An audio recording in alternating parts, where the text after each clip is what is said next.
What's going on, everybody? This your boy King Germ, one half of Pod and Saved Our Marriage. Each and every Friday, Queen Germ and myself drop an episode to show the people how Pod and Saved Our Marriage. Now, we're not like most married couples. Most of the time we disagree, but that's the beauty of the show. So, when you get through listening to Sparrows UnderReview, come give us a listen. Each and every Friday on any DSP, go look for Pod and Saved Our Marriage. Welcome to Sparrows UnderReview. My name is Stacey.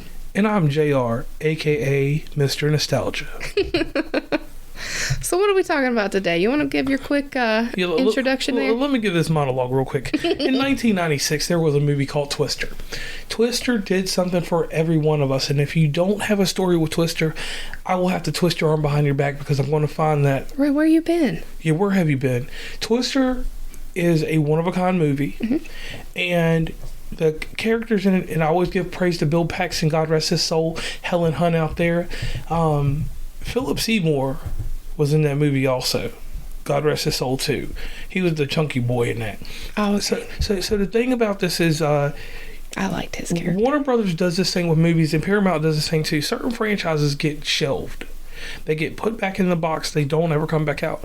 And for some strange reason, which I am glad that things happen the way they did in my life with Twister. Twister stayed an anomaly. Mm-hmm. It stayed one movie in its own all the way up until last week. Right.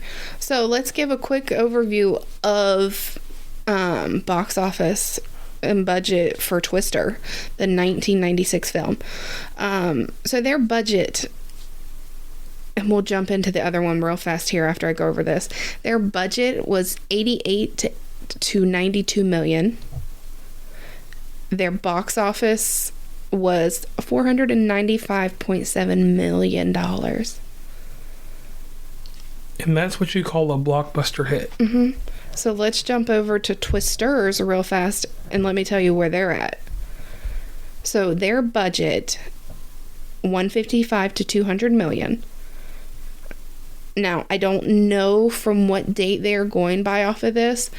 According to Wikipedia, it just released in the United States yesterday, which is, today's the 20th as we're talking, so July 19th.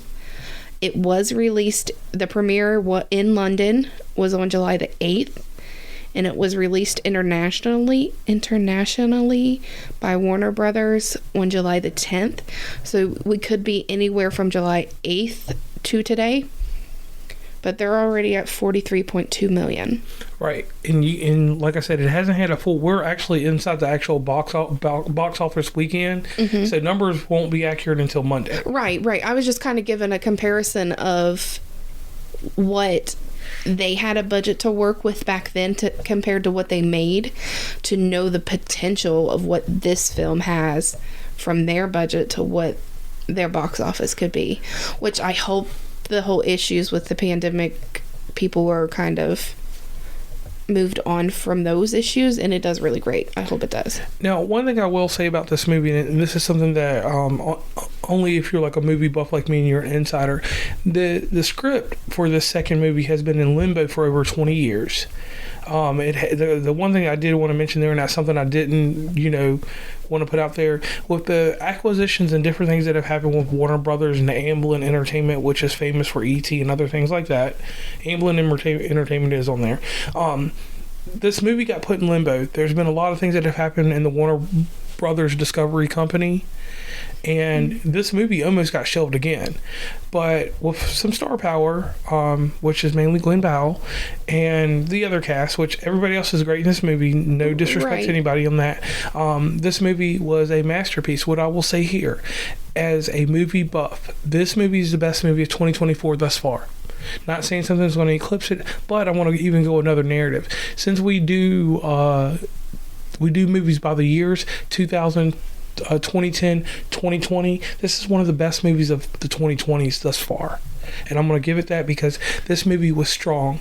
The first few minutes inside this movie, it wraps you up in nostalgia because it gives you the shock value and the feeling of the first movie. And if you have not seen the first movie, I tell you this with no spoilers to it, go watch the first movie before you even go see this, because cool thing about this movie is this movie somewhat considered a reboot or a remake. It's not that at all. It's not. It's an entirely different movie, character arc, and story. Right. Period. Right. It will take you, it gives you highs and lows. And when I say lows, I'm not talking about it as disappointing. I mean, it has you at the bottom of your seat for a second, and then you see something fly across the screen and scare you. Right. Like, are we talking about the new one or the new one? Okay, yeah. So there was a few points in there, like, I'm just like, like, oh gosh, what's going on? It's like, no, don't do this yet.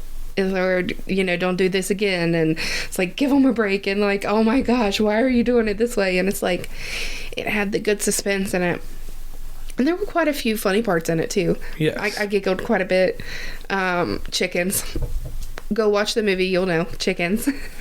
And I'll say this, like, as a person that, like, I go into movies and I'm all analytical when I watch them. I got to look for this and that. From a presentation standpoint, we watched this movie on a laser projector at the movie theater. It wasn't your normal, I mean, I know they use other DLP stuff, but watching it and just looking from corner to corner, like looking at the whole screen, because when people watch stuff, they usually just look center and let their eye carry away from it. But I start at the corner and work my way back to the middle. This aspect ratio and how pretty, and I hate to use any other term, but this movie was pretty with the wind, the debris, how everything went. CGI, as Stacey said, because I said computer thingy, graphic things. CGI in this movie was realistic enough that it made me not want to cringe. It didn't look like it was something that was worked over. Right. And I think not only did they do really good with the characters, everybody behind the scenes did an amazing job on this movie. Yeah, so shout out to everybody coming back together. Yeah, it takes a lot to be able to do the graphics, right, and to tie all of that stuff together. And like Stacey said, let's give a big shout out to all of our people working behind the scenes on these movies. Production support, and the guy that brings the donuts or the girl that brings the coffee to the people. Right. Every person, every guild or whatever you're from, like, this film was freaking amazing. Now, characters. Let's get there. Kate is our first character that you got to learn about in the movie. And that is Daisy Edgar Jones. She was in Where the Crawdads Sing. Okay, she was the maid. Okay. Mm-hmm. So that Other than that, she hasn't been in too many other shows. All right, so she makes prolific movies now. She knows how to pick her movies. Right. And only shot I want to throw at somebody is a lady from 50 Shades of Grey. You should learn from her. Stop, making bad movies. But anyway, going forward, I want to say this. So Kate, you get a story with Kate. It has some similarities to a story that you get from Helen Hunt's character in Twister. That was the first thing that I brought there. One thing I want to throw in here is that there are no actual appearances that I could tell of anyone from the original films. God rest Bill Paxton's soul. Philip Seymour Hoffman, God rest his soul too, because those two had passed away. If Bill was alive, I felt like they would have put him in the movie, or they would have done something, because his character's strong. And the shame in the old movie, because one thing I do want to throw in there is that I think that the fiance should have got some justice in this movie. Like, we should have just seen her in a cameo, like as a mayor of the city or something. She was a doctor. Or whatever she was. Or a psychiatrist. Yeah. I mean, there's still some type of physician. I just don't know the technical term. Somebody write a fan fiction and I'll watch it and I'll read it. So, other than that... Make it a Tubi movie. Yeah. Do something on Tubi, guys. Or, they got HBO Max, so do something over there. Because it's Warner Brothers. Yeah, but Tubi is like for your shorter films. Yeah. Less attention span people. So one thing I'll give Warner Brothers Discovery on this, shout out to you guys, because you guys made a amazing film in this aspect. Characters all made sense. The stories, the plots, everything that twists around inside this movie made this movie make sense. Are there things that could be critiqued, done a little bit better? I'm a movie critic, so I'm going to say there's some things. The villains in the movie we could have had a little bit stronger. But the character turnarounds, the plot twist. The plot twists are what made this movie 100% solid. Right. Because if you go off of the first movie, my first interpretation of this was once they came together at the gas station or wherever they were. I think it was a gas station. I don't even remember. I thought that Lynn Powell's character, Tyler. Yes. I thought, like you said earlier, I thought he was going to be a bad guy. I thought that he was going to be Jonas. Right. I was looking for him to be a tough villain, and I need him to... Is that his name? Am I even right on that one? I don't know. You've been saying that name. I know. I felt like you were saying... Yes, Jonas. Okay, so yeah, we needed a bad guy, and he was the guy... Like, he's a roundabout actor, so he can do anything. And the crazy thing about this movie, and I like the way that they did it, is you didn't know who was a good guy and a bad guy, basically, until the end. Right. Like, you could probably figure it out and piece it together, but it had that many turns and twists. And yeah, those plot twists. They had too many tornadoes in it. Right. So one thing I will say about this is that it's great that the time that went between it, because now this is a classic in the 2020s. Yeah. This is something, because people are going to say this and Oppenheimer. So Oppenheimer, I'm going to give you your respect. I'm going to give you your respect on this. But I'm going to say this. This movie, for this part of the year and part of the summer, the only thing that can take this movie off of its belt or off of its notch as the top movie of 2024 will be the Deadpool movie. But that's a different genre. Listen. We got two that could possibly top this for me. Actually, I don't even think the Deadpool Wolverine movie can top it for me. So, I'm gonna give you this one. This Is Us.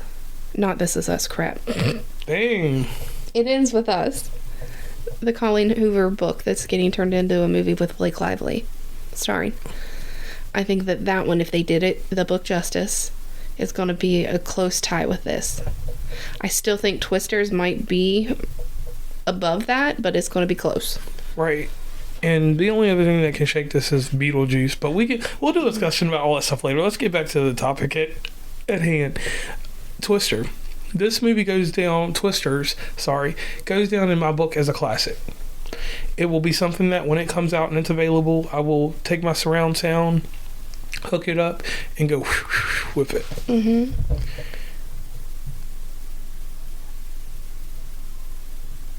Sorry, pause time. So did we explain anything about the movie this time? Let's leave the rest of it to people to go watch. This is one time I want to say, go watch this movie.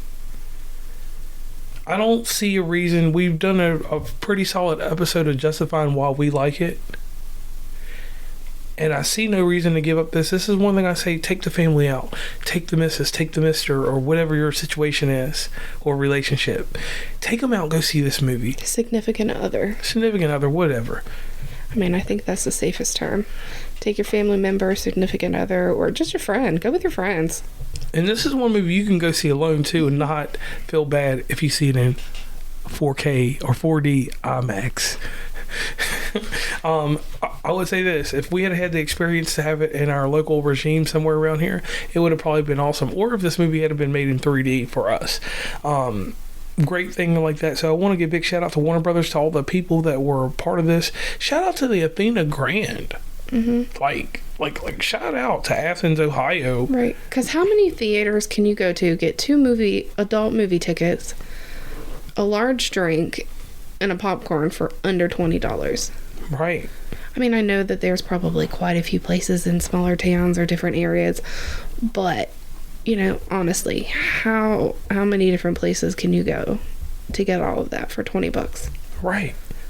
Plus, they got a little arcade in there if you get tired of your kids.